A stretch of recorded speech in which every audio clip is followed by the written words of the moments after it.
Donc, moi, je lirai vos questions et j'essaierai d'y poser donc à nos différents interlocuteurs. Et à la fin, nous aurons bien évidemment un petit moment de questions-réponses aussi si vous avez des petites questions à la fin. Et si c'est bon pour vous, je vous laisse vous présenter et commencer le webinaire. En tout cas, merci beaucoup d'être avec nous aujourd'hui. Bonjour tout le monde, merci d'être là. Alors aujourd'hui, on va vous présenter un module qu'on a développé en partenariat avec Universign et EBP pour nous permettre et vous permettre de faire de la signature électronique intégrée directement dans l'ERP d'EBP. Alors, je m'appelle Fadou Benaïssa, je suis responsable manager chez Big Data Consulting et je suis aussi chef de projet et responsable de tout ce qui est mise en place des projets avec les partenaires. Et bonjour à tous, Pierre Vestel, donc je suis en charge de toute la partie partenariat au niveau d'Universign et j'ai eu le plaisir d'accompagner Big Data Consulting dans la mise en place de ce connecteur et je serai là aujourd'hui pour vous présenter les intérêts de la signature électronique, vous donner une première couche, un premier vernis pour pouvoir le mettre en avant auprès de vos clients. C'est important que vous puissiez le valoriser comme il se doit. Voilà.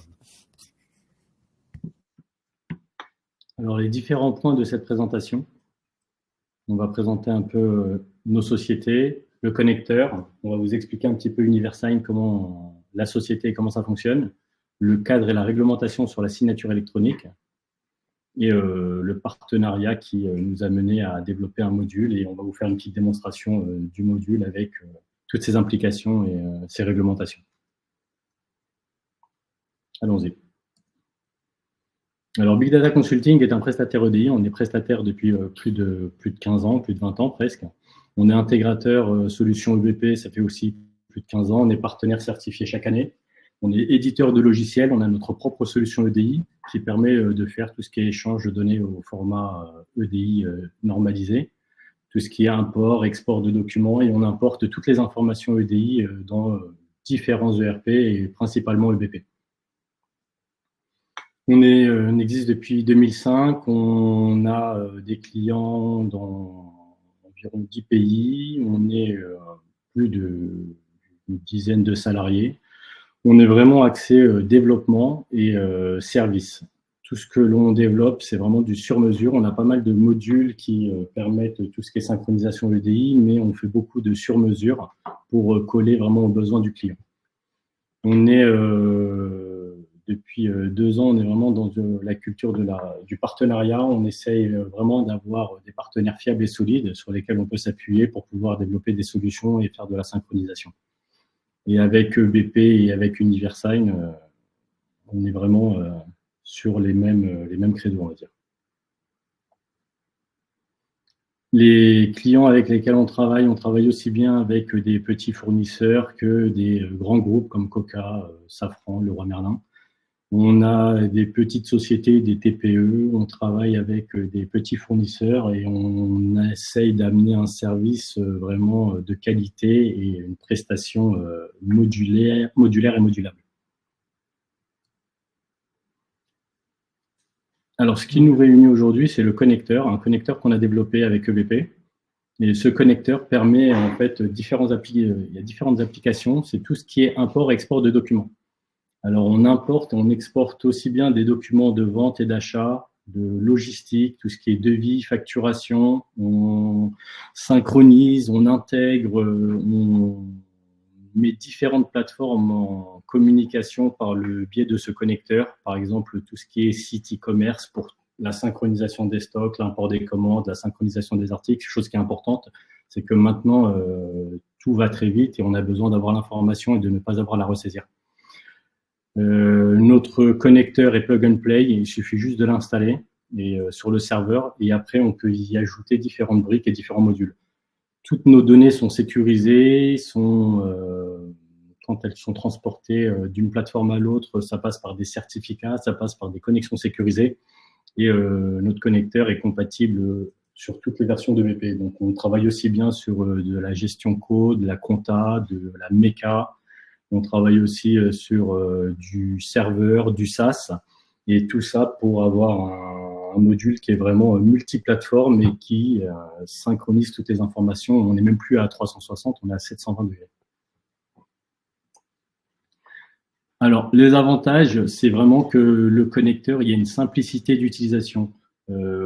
Comme je vous l'ai dit, on s'adapte vraiment au process client. Ça veut dire que tous les champs sont paramétrables, on a une flexibilité. Si jamais on veut rajouter des champs personnalisés sur EBP, les intégrer sur notre connecteur, c'est extrêmement simple. Tout ce qui est conformité, réglementation, on est compatible avec la facture qui était prévue pour 2024, mais maintenant qui est reportée en 2026. Et on a un outil de reporting qui permet de visualiser et de vérifier toutes les transactions et tous les flux qui passent. Donc, notre partenariat avec Universign nous a permis de rajouter une brique de plus à notre module, EDI Connect, et qui n'est pas des moindres, parce que certifier des devis, des bons d'intervention, ou même des demandes de réparation sur tout ce qui est EBP MECA ou des demandes de chantier sur EBP bâtiment, c'est vraiment important parce que les clients, c'est une demande des clients qui émane et qui ont besoin de faire valider le plus rapidement possible et de façon la plus sécurisée possible ce genre de document. Alors, le tarif, on reviendra après dessus, mais c'est vraiment des prix qui sont accessibles et qui permettent vraiment d'avoir une rentabilité à un ROI très rapide. Merci beaucoup. Alors, concernant Universign Signaturing Group, on est ce qu'on appelle un prestataire de services de confiance. Donc, on a une activité qui est hyper normée, vu que c'est encadré par le règlement européen. On est aujourd'hui, nous, plus de 350 personnes au niveau du groupe. On représente plus de 40 millions d'euros de revenus, plus de 245 000 clients et on travaille avec beaucoup de partenaires, éditeurs, revendeurs. Donc, c'est vraiment pas quelque chose qu'on fait, je dirais, de manière épisodique. C'est une vraie colonne vertébrale au niveau du groupe avec les 370 partenaires avec lesquels on travaille. On a un credo, bien évidemment, c'est la réglementation européenne. On est sur les différentes listes de confiance. On a une autorité de tutelle qui est l'ANSSI, l'ANSSI qui est l'Agence nationale de sécurité des systèmes d'information, qui est l'autorité de tutelle la plus exigeante en Europe. Et qui vient nous auditer tous les 2 ans. Donc, voilà, vous êtes en capacité, via le module développé par Big Data Consulting, d'offrir à vos clients une vraie solution pérenne de sécurité juridique dans leur contractualisation. Si on regarde maintenant la slide d'après, bien évidemment, les clients qui nous font confiance, on a mis des grands noms, parce que vous mettez la PME du coin, c'est pas quelque chose qui va parler à tout le monde, sauf si vous êtes vraiment dans le même périmètre, mais c'est beaucoup de grosses structures, des gens comme AXA, Swiss Life, Le Bon Coin, Stellantis, le Conseil d'État, SFR, Total. Enfin bon, vous voyez, des industriels dans tous les domaines qui accordent de l'importance à pouvoir avoir de la sécurité juridique, à pouvoir avoir une signature rapidement, et tout ça dans une vraie légalité, et ça c'est très important. Et pour vous, ça va être la manière de pouvoir amener vos clients dans une vraie modernité, et c'est super important. Ce qu'on constate, effectivement, c'est que dans notre domaine, 80% des entreprises ne savent pas ce que c'est. Ils connaissent la signature électronique, mais ils ne connaissent pas vraiment quels sont les piliers de la signature électronique et ne connaissent pas le règlement européen, le règlement eIDAS, qui encadre la signature électronique. Donc, c'est pour ça qu'aujourd'hui, je voulais qu'on puisse prendre quelques minutes pour vous parler de ce que c'est que la signature électronique, comment ça fonctionne, pour que vous puissiez, je dirais, en parler de manière assez aisée auprès de vos clients. Sur la slide d'après, le règlement, il s'appuie sur différentes choses.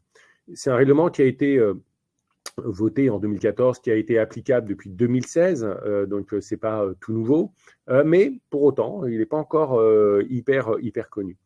La définition des normes est faite par un organisme qui s'appelle l'ETSI, donc c'est eux qui vont je dirais, écrire comment est-ce que ça doit être fait, et on est membre de cet organisme.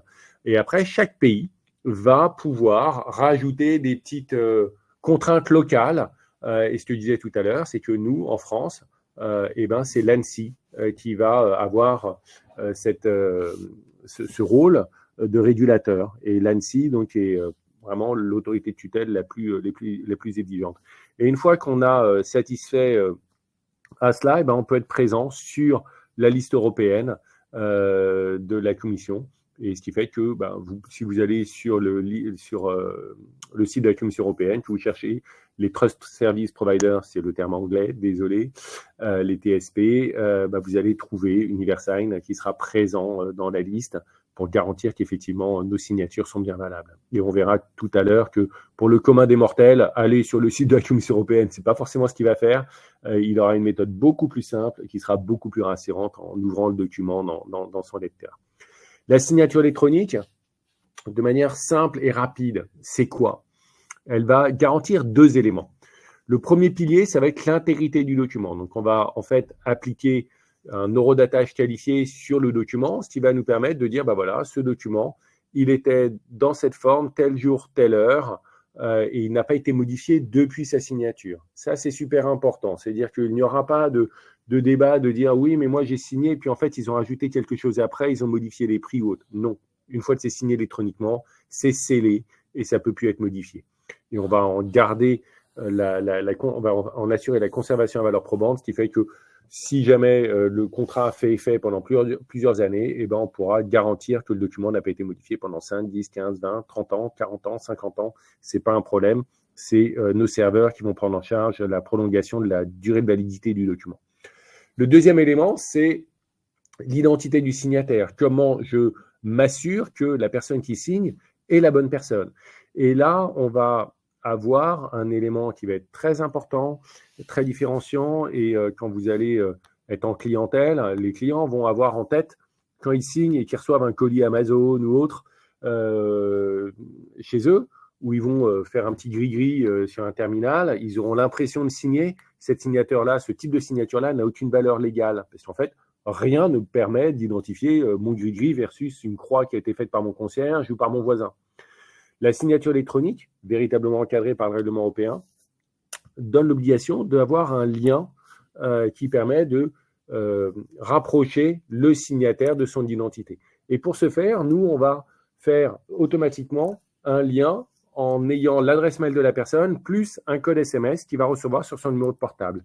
Ce qui fait que la personne, on a 2 facteurs d'authentification différents qui me permettent, dès ce qu'on appelle de la signature simple, d'avoir une identification assez solide de l'individu. C'est ce qui est le plus utilisé dans le business. Après, on a des niveaux de signature plus élevés qui vont être un peu plus contraignants en termes administratifs. La signature avancée, où on va faire un contrôle de pièce d'identité à distance, où on va émettre un certificat nominatif, en fait une carte d'identité numérique à distance, qui sera de niveau avancé. Et ça, c'est plutôt utilisé dans le domaine de l'assurance.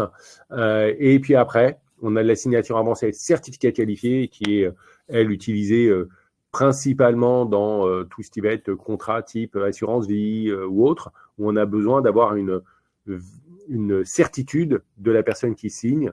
Et là, ça nécessite un face-à-face, pour l'instant, face-à-face physique. D'ici quelques semaines, c'est des face-à-face qu'on pourra faire en vidéo, parce que l'ANSSI doit nous qualifier dans les semaines qui viennent pour ce type de démarche, pour éviter que les validations soient faites n'importe comment. Les 3 niveaux, on les retrouve ici. Signature simple, avancée avec certificat qualifié. Vous voyez qu'en fait, il y a toujours la même ossature. On va toujours faire la conservation à valeur probante des documents, bien évidemment. On va toujours faire l'identification de la personne via un code SMS. Et ça, c'est super important. On va toujours appliquer de l'eurodatage qualifié sur chacune des signatures. Donc, il n'y aura pas possibilité de contester devant n'importe quel tribunal européen la date et heure de signature. C'est une signature avec un eurodatage qualifié, donc la date et heure sont certains. Il n'y a pas besoin de le prouver. Et puis, le seul élément de différenciation, ça sera sur l'identification du signataire. Sur la signature simple, on s'appuie juste sur le mail et sur le code SMS. Sur la signature avancée, on va en plus s'appuyer sur un certificat nominatif à la norme 319-411-1 et pour du certificat qualifié, suite à un face-à-face, un 319-411-2. Voilà les différences de manière très rapide aujourd'hui pour vous donner un premier vernis sur la signature électronique. Et maintenant, on va voir comment ça se traduit pour le commun des mortels quand il va ouvrir son document. Quand j'ouvre un document qui a été signé en PDF, je vais avoir un petit bandeau en haut de mon document qui va être interprété par Adobe. Et étant parmi les rares prestataires du système de confiance qui sont également audités par Adobe. Donc nous, on a un peu la double peine, hein, on est audité par l'ANSSI, puis par Adobe, pour être présent sur l'Adobe Trust List. Donc Adobe va vérifier, est-ce qu'on est bien présent sur la liste européenne? Oui. Est-ce qu'on est présent sur leur liste? Oui. Est-ce que le document n'a pas été modifié? Bien évidemment, il n'a pas été modifié depuis sa signature. Et donc, ils mettent une petite coche verte en haut du document, signé au moyen de signature valable. Ce qui fait que n'importe qui est capable de dire « Ah bah tiens, ouf, j'ai bien signé, c'est bien valable, tout est bon. » Et après, si on va dans les différents paramètres, on peut retrouver les différents éléments. Tout à l'heure, pendant la démonstration, ne vous inquiétez pas, et c'est tout l'intérêt d'une démo, elle sera faite sur une plateforme de test. La plateforme de test, elle n'est pas auditée par Adobe, donc ça va arriver en orange en mettant un petit message qui est un peu anxiogène. Attention, une signature au moins présente un problème. C'est normal, c'est une plateforme de test, elle n'est pas auditée et donc la signature n'a pas de validité juridique. En revanche, quand vous aurez fait l'acquisition pour vos clients du module de Big Data Consulting, bien évidemment, vous serez sur la plateforme de production et les signatures seront valables et opposables devant n'importe quel tribunal européen à tout moment. Donc, c'est vraiment très important. Je vous laisse la main pour la démonstration. Merci beaucoup et n'hésitez pas à poser vos questions. Parce que le diable se cache dans les détails. Vous allez forcément avoir des questions de vos clients et il faut que vous soyez à l'aise par rapport à ça. Merci Pierre. Passons à la démonstration. Alors là, on est sur une plateforme de test sur laquelle on a EBP, Gestion commerciale élite 2024. Donc, on va se mettre à la place d'un client, on va créer un devis. Hop. On va prendre un client au hasard. 35, 38. Centre de loisirs. Et on va choisir des produits, un clown, on en a bien besoin. Un Père Noël. Et un autre produit. Donc là, on fait un devis pour un cirque, je pense. Ou pour un centre de loisirs. Donc, on a le devis. On a rajouté des champs personnalisés, vous allez voir, en fait, ici, Universign. Donc, sur ces champs personnalisés, en fonction des différents statuts qui vont être sélectionnés, le document va partir ou non sur la plateforme Universign. Ça, c'est le champ pour envoyer tous nos flux en EDI. Et quand on a une réception d'Universign, on a des codes de transaction et des documents ID qui sont uniques et qui vont se retrouver en retour. Dès que le document a bien été envoyé sur Universign, on va les retrouver dans notre EBP. Cette case-là, tripartie, permet de savoir est-ce que nous, on a aussi besoin de signer le devis ou est-ce qu'il n'y a que le client qui va le signer. Ça peut être intéressant et ça sert aussi dans tout ce qui est document comptable ou dans le document RH. Et ensuite, on a rajouté une fonctionnalité qui est transformation du devis. On a la possibilité de le transformer en commande, en facture ou en intervention. Tout dépend du logiciel et tout dépend du besoin client. Dès qu'on enregistre le document, on va le mettre en « Je demande à le signer ». Donc, je clique sur « Assigner » et là, on va passer sur notre connecteur. Alors, le connecteur, comme on vous l'a dit, c'est un connecteur qui est validé et certifié par EBP, sur lequel on a les différentes briques, import de commande, facture, bon de livraison. On peut faire générer des étiquettes, exporter des clients, exporter des produits pour tout ce qui est envoi sur les sites e-commerce ou la logistique. Et là, c'est la même chose avec tout ce qui est export. On a une page exprès qu'on a générée pour Universign, pour tout ce qui est signature. Quand on va dessus, hop, on peut normalement tout se fait en automatique. On a un cron qui est déclenché sur le serveur et qui tourne toutes les 5, 10, 15, 20 minutes. Et quand on clique sur le bouton, là, ça va générer automatiquement, c'est pour la démo qu'on a fait ça pour que ça aille beaucoup plus vite, on clique dessus et ça va générer automatiquement la transaction. Et on a aussi la possibilité de mettre à jour les statuts. Donc, dès que c'est fait, normalement, je dois recevoir, les signataires vont recevoir un email. Alors, on va passer sur la boîte email. Voilà. Je rafraîchis. Donc voilà, donc là je me suis mis à la place, je ne sais pas si vous voyez bien, je me suis mis à la place du client et du signataire. Donc ici, le mail, il y a marqué EBP, donc c'est la société qui fournit le service. et on reçoit un mail avec vous invite, recette Annexis, vous invite à signer les documents. Merci de procéder à la signature du devis sous 6 jours pour débuter votre chantier. Et moi, de l'autre côté, le client va recevoir aussi la même chose. Merci de procéder à la signature du devis sous 6 jours. Et quand on regarde, c'est l'adresse du client. Je vais juste retourner sur EBP pour qu'on puisse vérifier l'adresse qu'on a mis pour ce client-là. Quand on clique dessus, voilà, on a bien mis l'adresse email client. Donc, on récupère les champs qui sont dans les cases, dans la case email. Et avec ce champ-là, c'est là où on va envoyer la demande de signature du devis.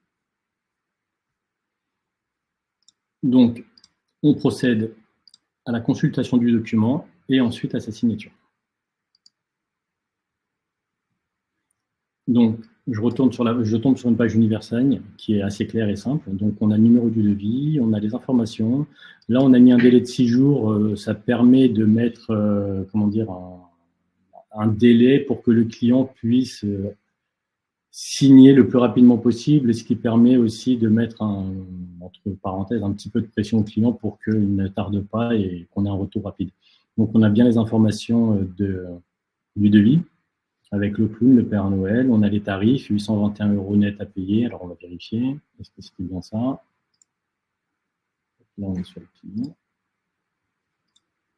Voilà, 821,50 €. On a bien les 3 produits. On a toutes les informations hors taxe, TTC, 684,58 € et c'est ce qu'on retrouve. Donc, il n'y a vraiment pas de modification. Les produits sont bien présents et le devis correspond à ce qui est sur EBP. Là, on a la petite case à cocher qui est assez simple, qui permet de valider ce document. Et là, quand on fait continuer, on doit, comme l'a dit Pierre tout à l'heure, mettre un numéro de téléphone. Donc, on a l'adresse mail, le numéro de téléphone. Donc, je vais mettre mon numéro de téléphone. Et là, je vais recevoir un SMS. Alors, voilà, 11h24. Là, je viens de recevoir un SMS avec le code de validation. Et je retourne pour le signer. Et voici. Donc, le document a été traité avec succès. Ça, c'est pour la première partie. Comme on a 2 signataires, je vais faire la même chose pour la deuxième personne, pour Monsieur Martin. Donc, je clique sur accepter et continuer. Nous avons toujours le même document. Et là, nous voyons que Annexis, que la société, en fait, a déjà signé le document. Et maintenant, il ne manque plus qu'au client de le signer. Donc, je clique dessus, je refais la même chose. Je vais mettre mon numéro de portable, mais là, à la place de Monsieur Martin. J'envoie. Et vous voyez, c'est assez simple, assez rapide. Je récupère le deuxième SMS.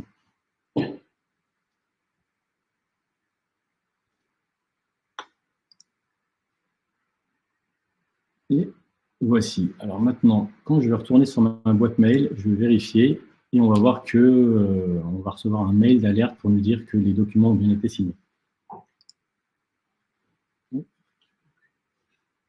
Alors, un petit temps de rafraîchissement. Alors, le temps que ça arrive, ce qu'on va faire, c'est qu'on va mettre à jour les statuts aussi, on va vérifier. Donc là, je fais mise à jour des statuts. Et quand on va les vérifier sur EBP, on va voir que le document a bien été signé. Alors, je ferme, je relance. C'était le devis numéro 8. Et là, dans champ personnalisé, on a récupéré les transactions ID qu'on ne peut pas modifier, le document ID qui a bien été aussi récupéré. Là, on a la transaction Universagne qui a été signée. Donc, tout s'est très bien passé. Maintenant, on va aller vérifier dans les notes. Et dans les notes, on récupère le PDF qui a été signé par les 2 parties. Alors, on va l'ouvrir. Voilà. Et donc là, ça l'ouvre. Et vous voyez, on a les 2 signatures. On a la signature de Monsieur Martin et la signature de la société Annexis qui est ici.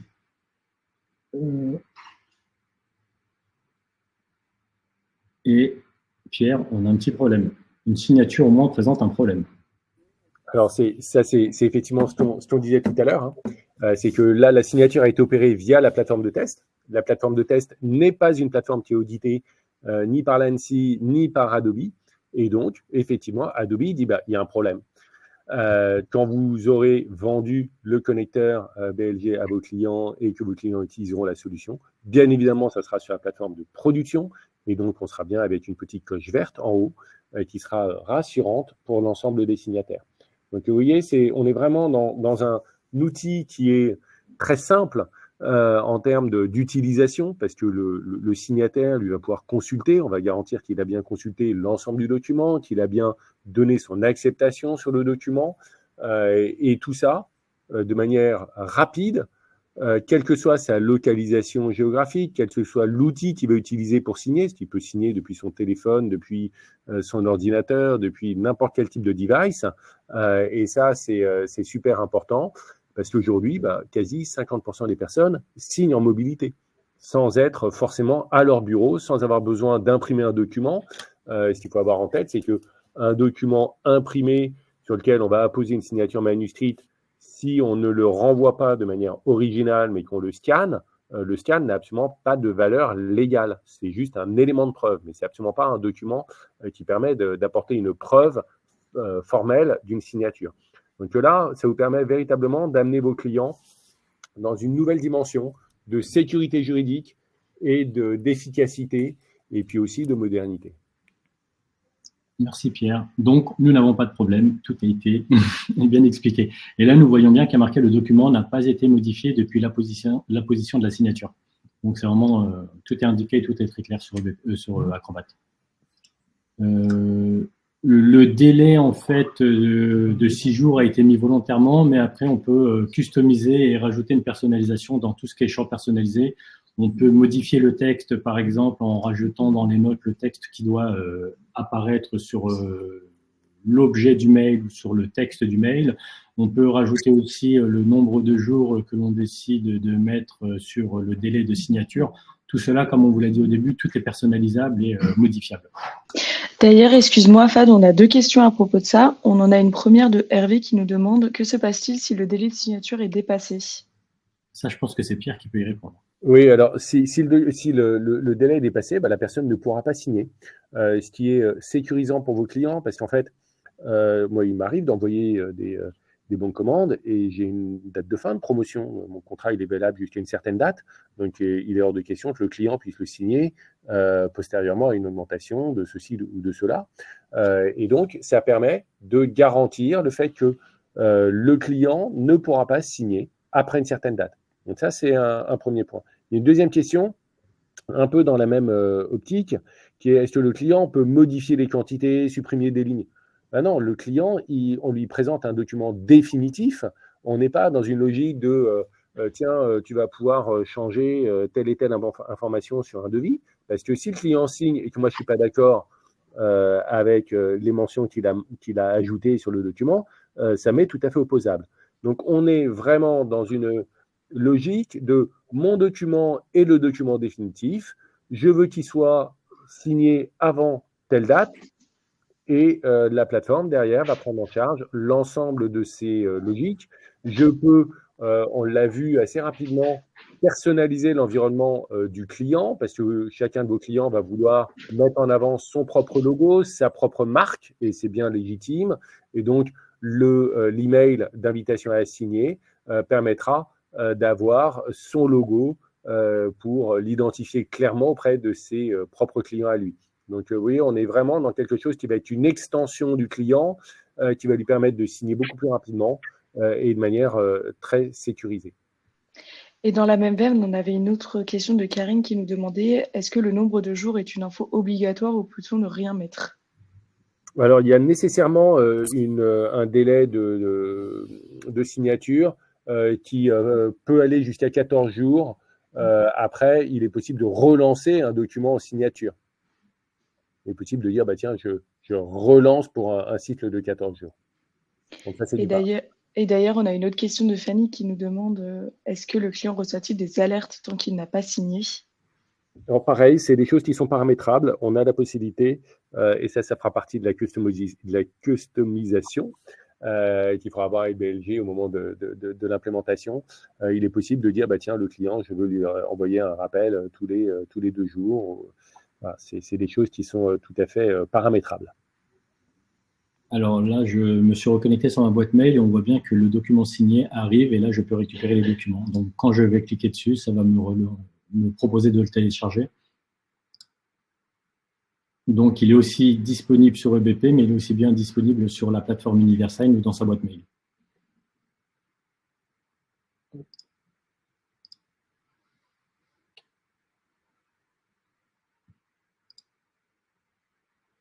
Et voici.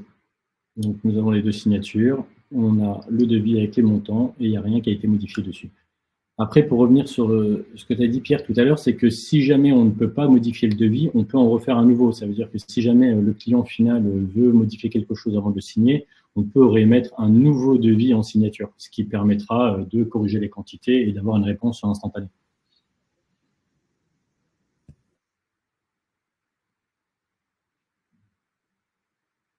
Je ne sais pas s'il y a d'autres questions, Maud. Oui, on a d'autres questions, mais je ne savais pas si tu avais terminé ta démonstration ou pas. Et c'est bon pour toi. On a une question d'Hervé qui demande: le document signé est obligatoirement un document associé dans EBP, ou est-il possible de le stocker dans un dossier et mettre un lien hypertexte pour l'ouvrir? Bah, ça revient un peu à ce que je viens de dire. Donc, nous, on le met dans EBP pour pouvoir le retrouver. C'est beaucoup plus simple de le retrouver dans la case de vie. Après, on peut, comme c'est customisable, on peut le déplacer ou le copier n'importe où. Et si on veut un lien hypertexte, de toute façon, on le récupère sur la plateforme d'UniverSign ou directement dans ses mails. Après, si c'est pour mettre sur un site internet, que je pense, tout est possible. Il suffit juste de customiser le connecteur. Merci. On a une autre question de Vincent qui nous demande comment cohabitent les champs personnalisés déjà créés par le client. En fait, on rajoute des champs. Donc, ça veut dire que si jamais il a déjà une dizaine, une vingtaine de champs personnalisés, on va en rajouter un déjà pour émettre le document, deux autres pour pouvoir récupérer les ID qui sont uniques de UniverSign pour avoir une trace aussi dans UBP, et après un quatrième qui va permettre de transformer le document qu'on a reçu directement soit en intervention, soit en commande, soit en facture. Super, c'était la dernière question pour l'instant. Merci. Après, le but vraiment d'utiliser la signature, c'est de fluidifier les échanges entre le client et le partenaire, de pouvoir réceptionner, comme a dit Pierre, on est dans une époque où la mobilité on est à plus de 100%, j'ai l'impression. Tout le monde répond sur son téléphone, on est plus devant son ordinateur, et pour signer un devis, c'est extrêmement simple et rapide de le valider à partir de son téléphone. Et vous avez vraiment un retour, je pense, sur investissement qui est instantané, parce que tous les devis qui étaient en attente, vous avez juste à cliquer sur un bouton pour les relancer et la personne va pouvoir le valider instantanément sans avoir à retourner au bureau. Et vous allez avoir vraiment une vraie, pour vos clients, la possibilité de leur présenter quelque chose qui va vraiment leur donner plus de productivité, dans le sens où plus besoin de se dire, bah tiens, au fait, tu as reçu le bon de commande signé, on peut déclencher la livraison, on peut déclencher la facturation. Bah, non, automatiquement, c'est fait parce que le EBP est capable de savoir que le document a été signé, il récupère le document et il déclenche le workflow. Ça, c'est côté client. L'autre point, c'est que pour vous, vous allez avoir une capacité de déployer plus de conseils et un petit peu plus de prestations auprès de vos clients pour leur mettre en place des process, des workflows un petit peu plus élaborés que ce qu'ils ont l'habitude de faire.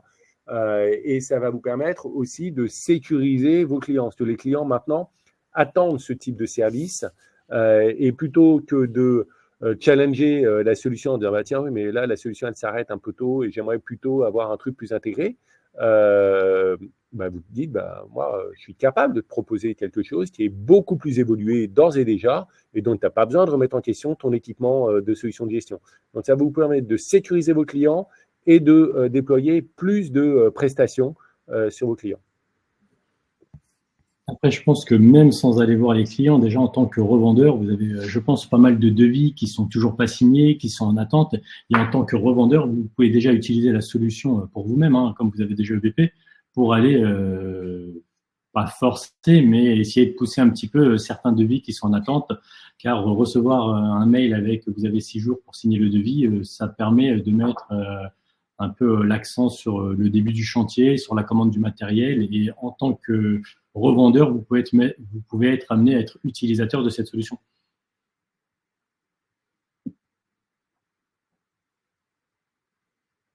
Et ensuite, comme on l'a dit, on peut l'utiliser aussi bien pour après déclencher une demande d'intervention, une demande de commande de matériel chez un fournisseur, pour BP Meca d'intervention sur un véhicule. Par exemple, vous avez besoin de commander des pièces ou de générer une intervention ou de faire quelque chose sur un véhicule, vous l'envoyez directement et ça a valeur juridique. Ça veut dire que si le devis a été accepté, c'est pas un oui au téléphone, c'est vraiment une valeur juridique qui a valeur devant les tribunaux. Alors, je vois que dans le chat, on a beaucoup de questions liées au coût. Peut-être que le plus simple, si vous êtes d'accord, Pierre et Fat, c'est que peut-être on revienne vers vous après le webinaire pour pouvoir en fait bien comprendre votre demande et votre besoin et vous faire peut-être un tarif qui est adapté à votre besoin. Si ça vous va, Pierre et Fad. De manière synthétique, pour pas que vous ayez l'impression qu'on botte en touche, hein, l'idée, c'est absolument pas de vous frustrer par rapport à ce webinaire. C'est effectivement, il y a un coût du connecteur qui est à l'écran là, du connecteur Big Data Consulting, et après, il y a un coût à la signature. Donc, on a vraiment deux éléments. Ce qu'il faut avoir en tête, c'est que le coût à la signature inclut tout ce qui va être opéré par Universign, donc la partie SMS, la partie conservation, etc. Tout ça, il n'y a pas de coût complémentaire, il n'y a pas non plus, par rapport à la question là de Jean-Christophe, il n'y a pas de coût d'abonnement complémentaire. Donc vraiment, vous avez quelque chose qui est très adapté au marché des TPE, des PME que vous adressez, qui sont vos clients. Donc, on a vraiment essayé de faire quelque chose de plus adapté possible avec Big Data pour que vous puissiez être à l'aise dans vos présentations auprès de vos clients. Sachez que s'il y a besoin aussi de passer un peu plus de temps avec vos équipes commerciales ou d'animer ce type de webinaire à l'occasion de vos JPO, de vos présentations sur vos parcs clients, bien évidemment, on est à votre dispo. On est entre professionnels. Notre objectif, c'est que vous puissiez être à l'aise par rapport à vos clients. Donc, si vous souhaitez organiser un webinaire sur votre base client, eh ben, on le fait, il n'y a pas de problème. On se rendra disponible. Avec grand plaisir. Et le tarif affiché, c'est 1 200 € en tarif public, et puis vous avez 25% de remise par revendeur. Ça veut dire que j'ai pas fait le calcul. Donc vous avez 25% de remise pour les revendeurs, et l'utilisation, c'est 1,30 € par signature, qui comprend, comme a dit Pierre, toutes les fonctionnalités qui vont avec. Après, on est disponible pour en discuter après et pour vous accompagner et vous donner un peu plus d'expertise si besoin est avec vos clients. Si vous avez peut-être des demandes actuelles ou des futurs prospects qui sont intéressés, on peut se rendre disponible pour faire une démo et leur expliquer comment ça fonctionne. Et ce qui convient d'avoir vraiment en tête, c'est que vos clients, souvent, ne vous en parleront pas. C'est un besoin qu'ils ont. Parce que voilà, ils savent qu'il y a une lourdeur administrative dans la contractualisation, que c'est pas toujours carré, etc. Mais c'est pas des professionnels de la signature, ils sont pas comme vous, ils n'ont pas le même niveau de connaissance. En revanche, si vous leur en parlez, on dit tiens voilà, on a un truc, c'est assez sympa pour toi, ça peut te mettre en vraie sécurité juridique et ça peut te donner beaucoup plus d'efficacité. C'est un pain point qu'ils ont, c'est quelque chose qui est problématique chez eux, mais pas suffisamment problématique pour qu'ils y passent beaucoup de temps. Donc, si vous arrivez, vous, avec la solution clé en main, ils vont dire « Waouh, c'est génial, bah oui, bien sûr, j'y vais ». Et c'est pour ça que ce que Fat disait tout à l'heure, une des approches, ça peut aussi être vous de l'adopter en interne pour que vos clients disent bah, « Attends, j'ai vu, là, tu m'as fait signer un truc en électronique, c'est sympa, mais je pourrais l'utiliser moi aussi pour mes clients ». Voilà. Donc, il y a un petit effet boule de neige comme ça qui peut être assez sympa, assez facile, mais n'hésitez pas à prendre la parole de manière volontariste auprès de vos clients pour leur dire bah voilà, ça existe et maintenant c'est à votre portée, c'est pas réservé aux grands comptes. Donc on apporte cette même sécurité que celle qu'on apporte pour des clients comme AXA et autres à disposition des TPE, PME. Et ça, c'est absolument génial. Et la solution est compatible sur toutes les versions de BP, aussi bien version serveur que les versions SaaS. Il y a aussi bien les versions comptables, gestion co, méca, bâtiment. On peut l'implémenter sur n'importe quelle solution. C'est vraiment modulable et modulaire. Est-ce qu'il vous reste encore des questions? C'est le moment. Vous avez encore 1 minute pour poser vos questions.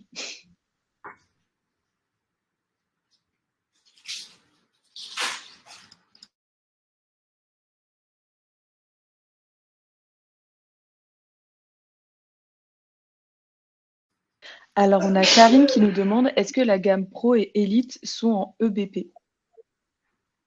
Concernant la version EBP, ce sont les Pro Elite. En fait, toutes les versions, pour les versions serveurs, on a besoin d'avoir accès au SDK pour nous permettre la transformation des documents. Et pour la gamme SaaS, on a besoin d'avoir accès aux API.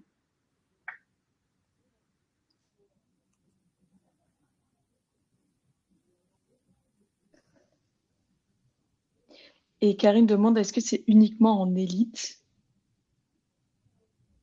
Non, même avec les versions Pro, c'est fonctionnel.